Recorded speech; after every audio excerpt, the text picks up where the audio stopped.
বিছানায় উঠেছিস কেন রাজা? হে রাজা, তুই আমার বিছানায় উঠেছিস কেন? তুই আমার বিছানায় উঠেছিস কেন?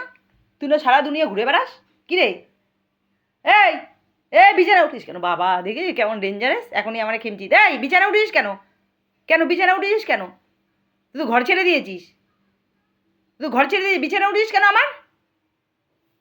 রাজা, আমার দিকে তাকাই। হিংস্র হিংস্র, আমার দিকে তাকা শয়তান। তুমি বাঘের মতন এখন ধরলে, বাঘের মতন মাংস উঠিয়ে সব মাংস খেয়ে নেবে আমার শরীরের। এত বড় ডেঞ্জারাস হয়ে গেছে এটা। রাস্তা রাস্তায় ঘুরতে ঘুরতে জামাই হয়ে গেছো তুমি না? হুলো হয়ে গেছো, বেশি হুলো হয়ে গেছো, বেশি হুলো হয়ে গেছে। আবার নেজ নাড়াও। এখন আর কথাবার্তা বন্ধ করে এখন শয়তানি শুরু করছো না?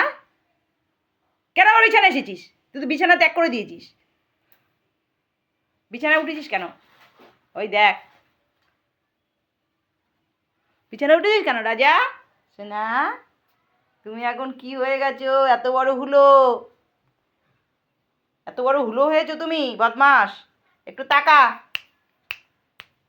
আমার 3-4 বছর, 3-4, হ্যাঁ 4, আমার হচ্ছে 4, 4, 5, 3, 4, 4, 4.5 বছরের বিড়াল এটা, 4.5 বছরের বিড়াল বন্ধুরা। এটা আমার 4.5 বছরের বিড়াল, দেখো পুরো হুলো হয়ে গেছে এটা। একটু তাকায়ও না, এই যে তাকা আমার দিকে শোনা। বাবা কি ডেঞ্জারাস, পুরো একদম সিংহ, সিংহর মতন হয়ে গেছে, পুরো সিংহ। বন্ধুরা ভিডিওটি ভালো লাগলে তোমরা কি করবে? লাইক অবশ্যই করবে, লাইক কমেন্ট, ঠিক আছে বন্ধুরা। আর সাবস্ক্রাইব তোমরা করে দিও বন্ধুরা। তোমরা যদি চ্যানেলে নতুন হয়ে থাকো সাবস্ক্রাইব অবশ্যই করবে বন্ধুরা, ঠিক আছে বন্ধুরা। রাখছি তাহলে বন্ধুরা।